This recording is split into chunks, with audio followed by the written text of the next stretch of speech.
Eu gosto muito de ler histórias que contam ah, feitos gloriosos, né, dos nossos antepassados da fé. Histórias essas que, pelo menos para mim, é uma fonte de ânimo, né? E como eu gostaria de ser hoje cristão, como foram cristãos esses nossos antepassados na fé, né? E eu achei muito interessante esse trecho do livro História das Cruzadas, de Jean-François Michaud, volume 1, né? Que ele conta a batalha de Dorileia, né? Olha que interessante. Então vamos começar a leitura. Foi na manhã de 1º de julho que o exército de Bohemond, tendo chegado ao vale de Gorgoni, viu, de repente, aparecer uma imensa multidão de muçulmanos.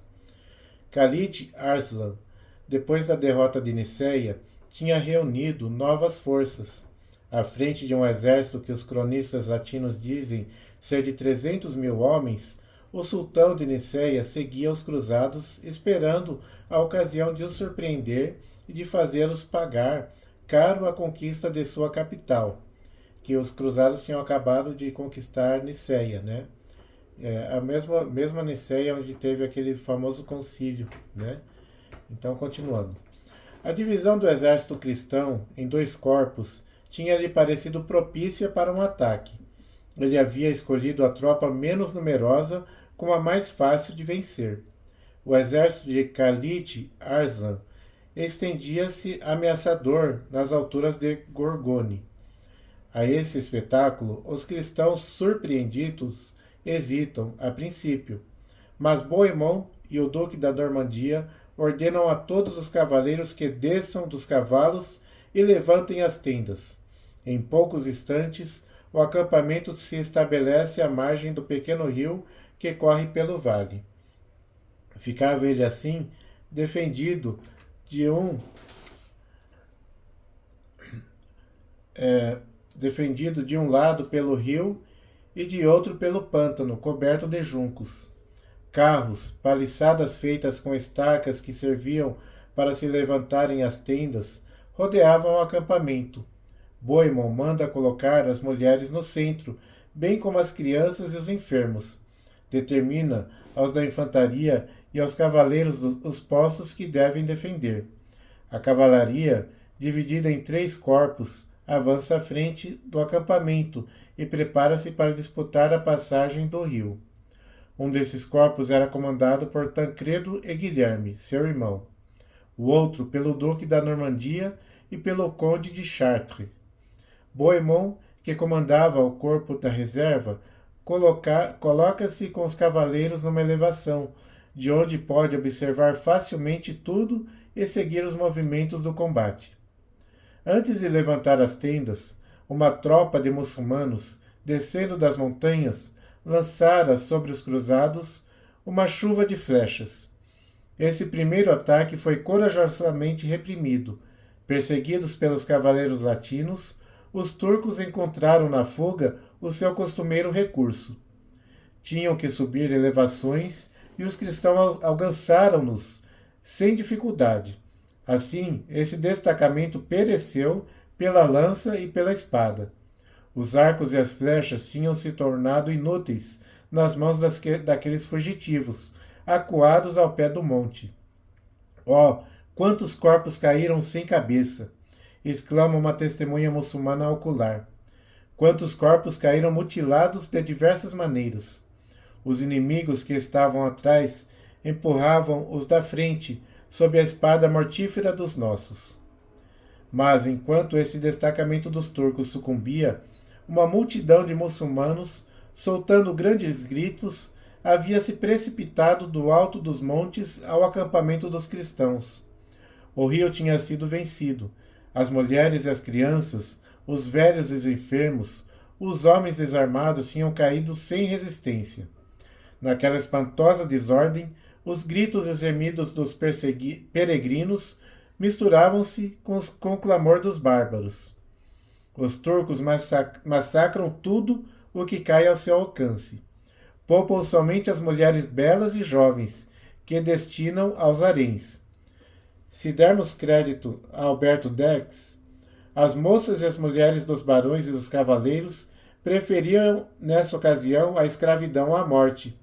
Foram vistas, no meio do tumulto, adornarem-se com suas vestes mais belas para se apresentarem aos turcos, procurando, com seus encantos, tocar o coração dos inimigos.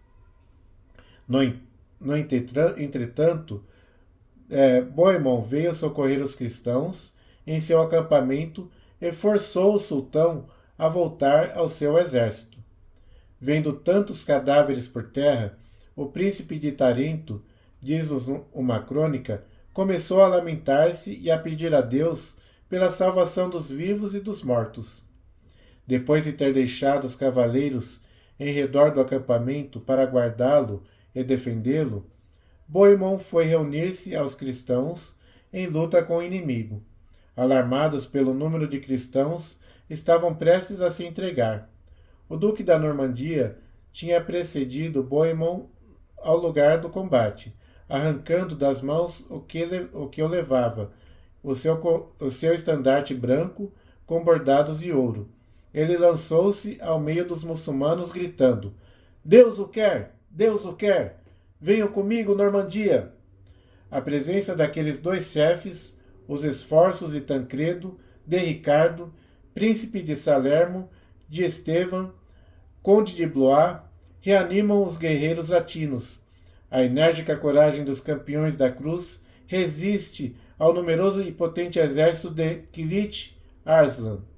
As flechas dos turcos que caíram como chuva sobre os cristãos vinham muitas vezes morrer impotentes contra a couraça e o escudo ou o capacete dos cavaleiros, mas as flechas atingiam os cavalos e espalhavam a desordem no meio da tropa cristã. Essa maneira de combater dos muçulmanos era de novo nova para os cruzados. Os cronistas falam-nos da dor fremente dos cavaleiros impotentes para se defender contra o inimigo que combatia só de longe e como em fuga. Também os latinos procuravam aproximar-se dos turcos para poderem se servir de suas lanças e espadas. A tática dos inimigos consistia em evitar a confusão e em lançar nuvens de flechas.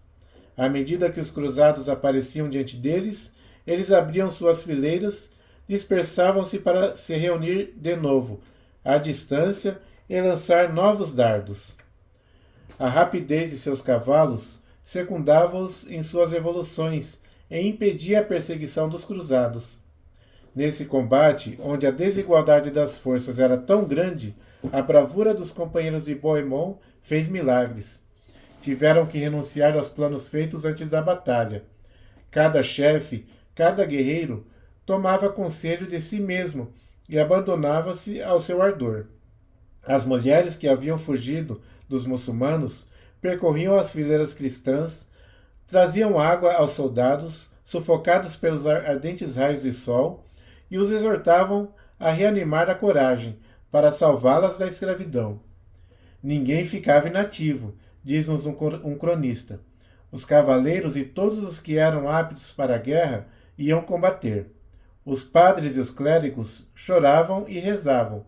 As mulheres que não estavam ocupadas em levar água aos combatentes andavam pelas tendas, chorando e lamentando os mortos e os moribundos. No fim desse combate, um número incalculável de muçulmanos tinha envolvido a tropa cristã, de maneira a não lhe deixar nem um pequeno espaço para a fuga. Os cruzados estavam cercados, oprimidos de todos os lados, presos como num círculo, diz-nos um cronista. A matança era horrível de ambos os lados. Roberto de Paris, o mesmo que tinha ousado tomar assento no trono de Alexis, foi mortalmente ferido, depois de ter visto perecer, em redor de si, 40 dos seus companheiros. Guilherme, irmão de Tancredo, jovem de uma impetuosa bravura e de grande beleza, caiu varado de flechas.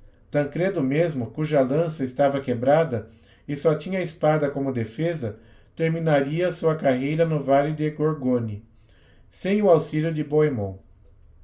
A admirável coragem dos guerreiros da cruz, lutando contra forças superiores, tornava ainda a vitória muito incerta. mas tantos generosos esforços iam se tornar inúteis. Os cruzados, esgotados pelo cansaço, não podiam resistir por muito tempo a um inimigo que se renovava sem cessar.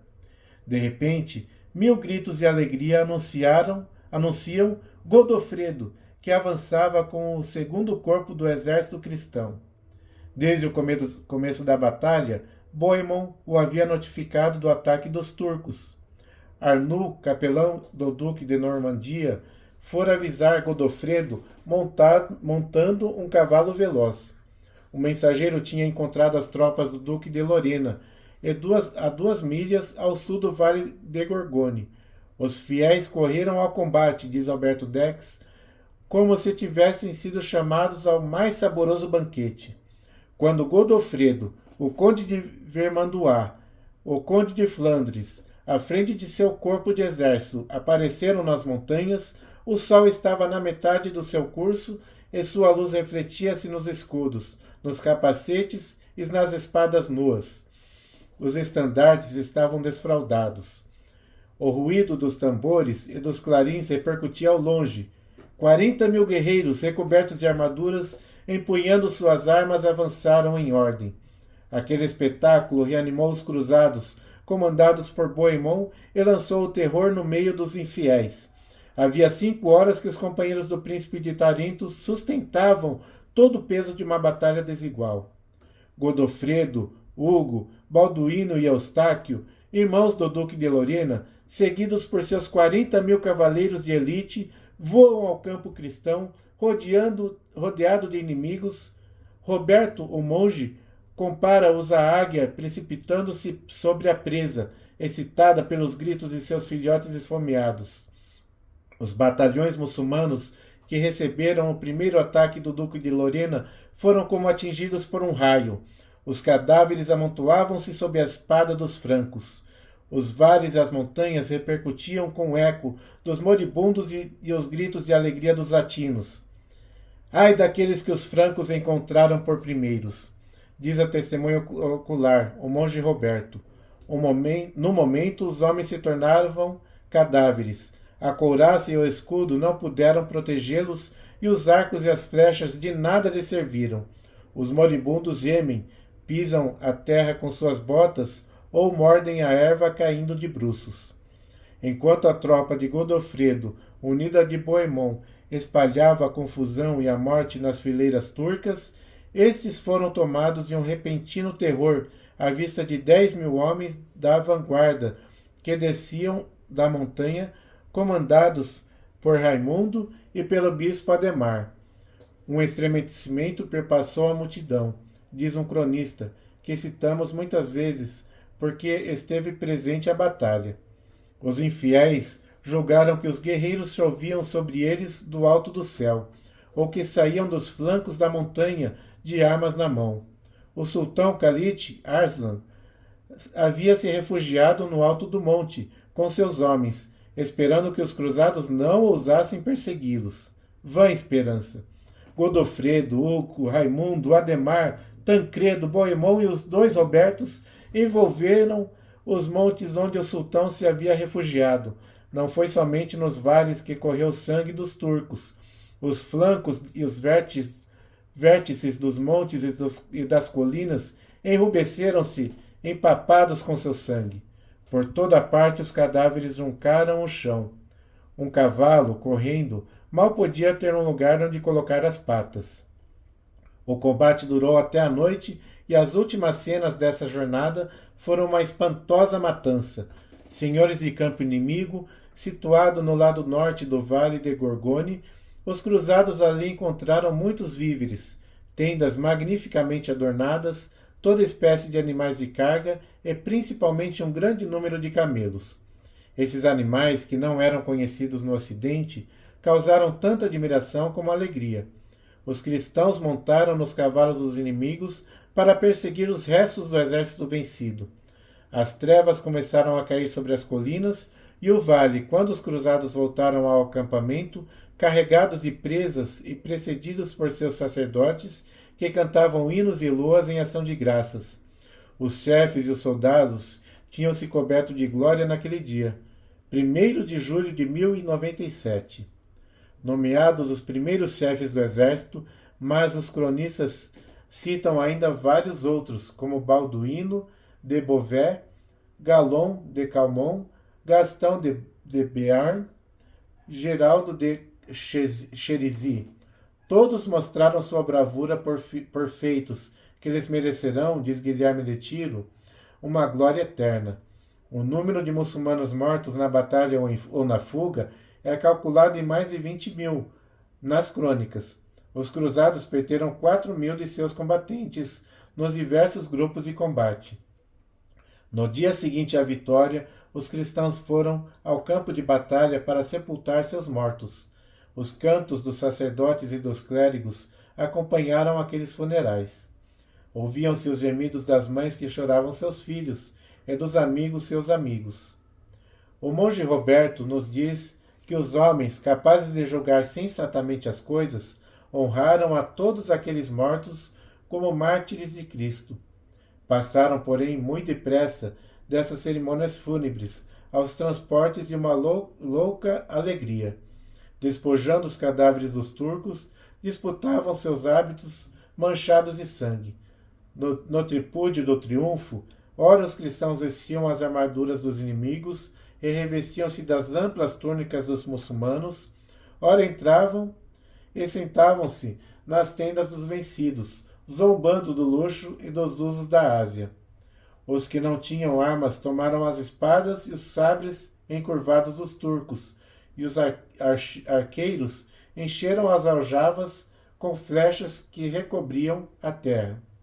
A embriaguez da vitória não lhes impediu de fazer justiça à coragem e bravura dos vencidos, que se vangloriavam de ter a origem comum com os francos. Os historiadores contemporâneos, que louvaram o valor dos turcos, dizem que só lhes faltavam serem cristãos, para serem em tudo comparados aos cristãos. Então, essa foi a narrativa da Batalha de Dorileia.